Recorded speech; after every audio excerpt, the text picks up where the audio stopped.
my head around what the date in 1999 that Owen Hart died meant to me, I found that my friend of 30 plus years, the American Dream, Dusty Rhodes, had died. What seemed to have been a sad day suddenly became a day of despair and heartbreak. The Dream was dead. Virgil Riley Reynolds Jr. arrived in high school, where he was a baseball and football star before attending a variety of colleges for varying lengths of time while playing both sports and occasionally attending class. Big Dust was a lifelong pro wrestling fan who parlayed his distinctive speech, impediment, and burly physique to one of the most charismatic pro wrestling personas of an era. In the ring, Virgil became Dusty, and outside the ring, the son of a plumber was also Dusty, playing the role of a common man with a huge heart. And no fear was easy for Dusty because that was what he was. The greatest performers in the square circle are embellished replicas of themselves. Dusty Rhodes was simply cast as himself, and no one or portrayed themselves better than the American Dream. He once won $100 from me on the game of horse at Jim Crockett Jr.'s home in Charlotte, North Carolina. For the past quarter of a century, on the merits of his Texas Longhorns and my Oklahoma Sooners Red River rivalry that was often played on or close to his birthday and my wedding anniversary of the same date. There were many October 12ths while my wife Janice slept in that Dusty received a happy birthday call before she got her happy anniversary greeting. We were broadcast partners on many occasions, the last time calling a match on Floor Championship Wrestling and about pitting William Regal versus Dean Ambrose. Broadcasting together again, we were as happy as two Q buffet. Dusty was an innovator, a creator, a mentor, and a performer the likes we'll never see again in his star-crossed profession. The spirit and legacy of the American Dream will live forever in the hearts and minds of everyone who heard him speak and watched Big Dust get funky like a monkey inside the squared circle. Until we see each other again, may you rest in peace, my dear friend. And those are the words of good old Jim Ross. Okay, now we're going to move away from these very sad, depressing moments. Yeah, and move on to talk about what we're going to discuss today. Over the last week, myself and my cohort I've seen 2 separate movies this week. He has seen 1. We're also going to discuss big Marvel news. So, stay tuned. You're going to hear a lot about that. This is going to be a 1 hour long show. So it is going to be action-packed. There's lots to talk about. We may go over that hour. We may not. It depends on how much we have to talk about. Well, I was actually going to bring up the point that we were going to be coming back for part 2. I was actually going to announce that once we got around the 25, 27 mark. Yeah, but we are actually able to do all 60 minutes at once now. Oh, awesome. So we don't have to stop in between. We don't have to make a new show. It's a continuous, straight through, so you don't miss a beat. Okay, so basically this week, and I'm going to keep this short since I'm the only one who actually saw it, and I don't have my notes on me because, I'm completely unprepared today. And it's how is that different from any other day? I want to say it's really different, but no. But anyways, okay, I went to go see San Andreas, which is basically a complete front to end action film. It's never ending. If you go see it, it's best thing to do is an IMAX. The whole movie theater shakes. It is unbelievable. It's always loud. It's always moving. It's just non-stop disaster film.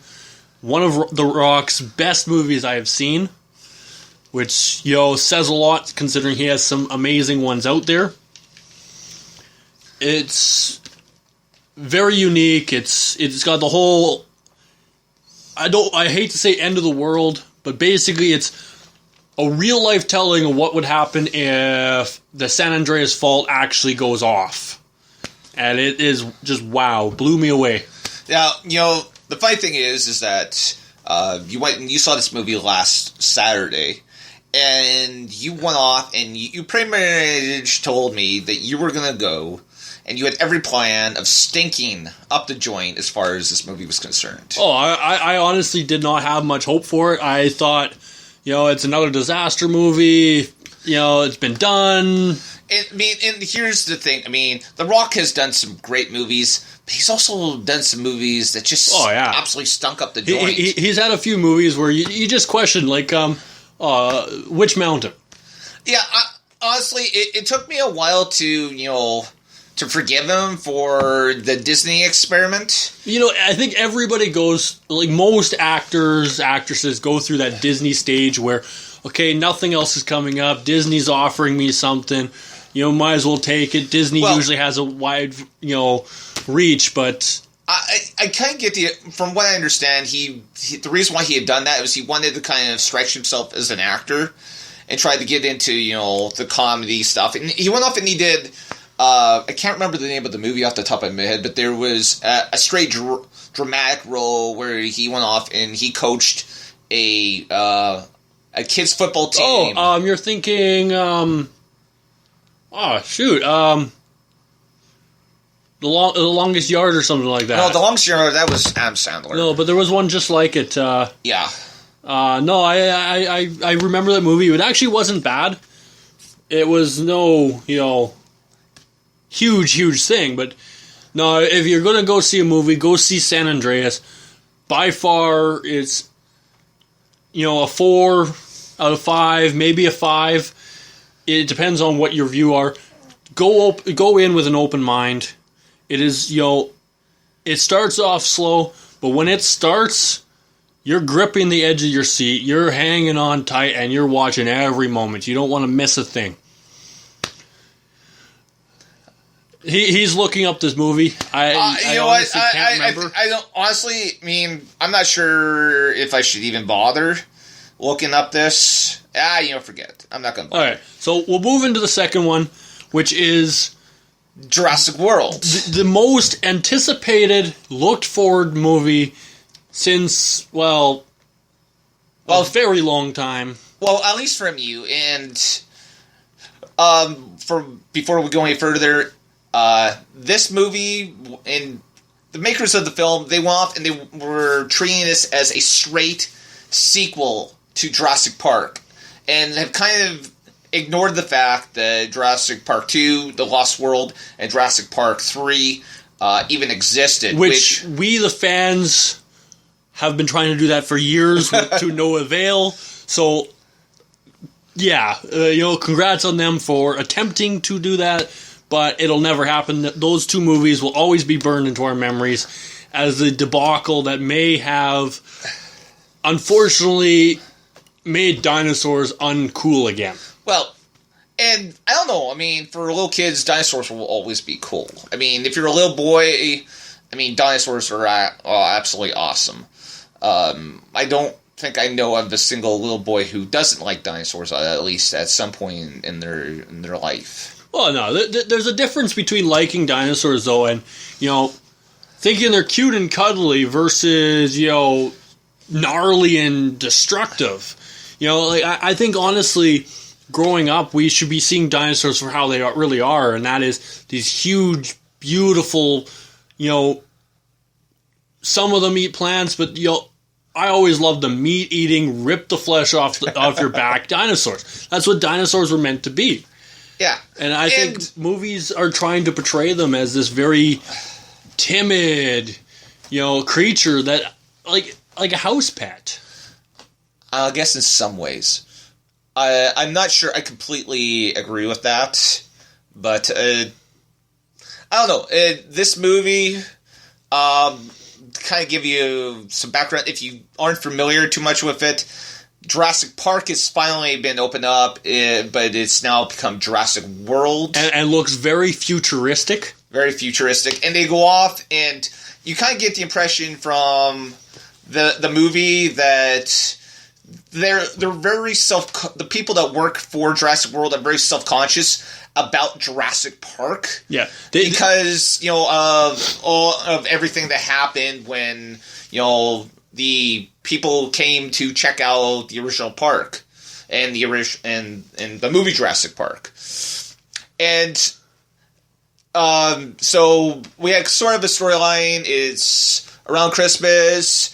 Everyone's coming. This is like Disneyland, except much bigger. One of the main characters, who is played by Ron Howard's daughter, her nephews come to visit, it sort of goes down from there. I mean, it's really sweet. However, I gotta say, I think I turned to you within about 30 seconds of seeing her character. I said this: I hope a dinosaur eats her, because I didn't like her. But, she did a 360, which was nice. But what I really liked about the movie, and, unfortunately, as a huge Jurassic Park fan, absolutely adored the first one, watched it numerous times. And I think the second one, where the little dinosaurs ate that little girl on the beach, which was probably the only good part about that entire movie. I love the flash, the throwbacks to the original, where it all started. Yeah. That was nice to see because, There's actually a scene in the movie where the two boys end up finding the original Jurassic Park. Yeah. And I don't want to give away too much more on that. Now, of course, in this movie, there is a genetically made crossbreed dinosaur. Which was by far the only cool part about the dinosaurs. The rest of it, I don't know, it just seemed too, I don't want to say domesticated, but they tried too hard to kind of make it where it's not dangerous. Like, they wanted to make it only the one dinosaur was dangerous, not all of them. Well, but here's the thing, though. I mean, and this is commonplace, so it's not going to be too much of a spoiler. There's a scene where a lot of pterodactyls and a lot of the other winged dinosaurs go off and attack the humans, which, it was a pretty cool. And, I mean, I don't want to give away too much, but, I mean, the stuff for me with the raptors, I thought that stuff was really cool. Well, no, like, you understand, I mean, Chris Pratt's character, he was brought into Jurassic World to try to train the raptors. I hate to say this, and I mean this in a very nice way, but Chris Pratt should go back to what he knows best, and that's Guardians of the Galaxy. Honestly, to me, Chris Pratt was one of the best things about this movie. Well, yeah, but, he was so... you look at the level of his acting, what he does, how he does it, he was far above anyone else, and I felt like he was trying... And Howard was really good, too. I actually thought that the two of them had some really nice chemistry. Yeah, but nothing else was there. Well, that's just it. I mean, in a lot of ways, this movie came out flat. There was a couple things, like there's a huge fight sequence at the end of the movie, and there was, and I mean, I remember I started to, cheer because this was what I was waiting for. Well, yeah. This was what I was hoping for the entire movie. When you go to a Jurassic World or any dinosaur movie, the one thing you're expecting is dinosaurs. And I feel that's the one thing they lacked on. Well, and it's, I mean, and even with this crossbreed dinosaur, you didn't really get to see a ton of them. No. And I guess maybe they're going for, like, the Jaws effect, maybe, where you didn't show a lot of Jaws in that first movie, but it's interesting because I heard this earlier today. It's like, it seemed like, Steven Spielberg did the first Jaws movie, but then, the studio kept doing sequels, and it seemed that as every sequel came out, it got worse and worse and worse. See, and I won't necessarily say that this is the full case here, because I do feel that this movie was definitely better than Jurassic Park 3. Anything was better than Jurassic Park 3. And maybe it's on par with The Lost World, maybe a little bit better, maybe a little worse. Honestly, I wish Neil had maybe a little bit more comedy. Chris Pratt is really good. He can be really good serious, and he can be really good, being a little silly, but it would have been great if they could have found a way to bring a little bit more comedy to it. See, and that's where we differ.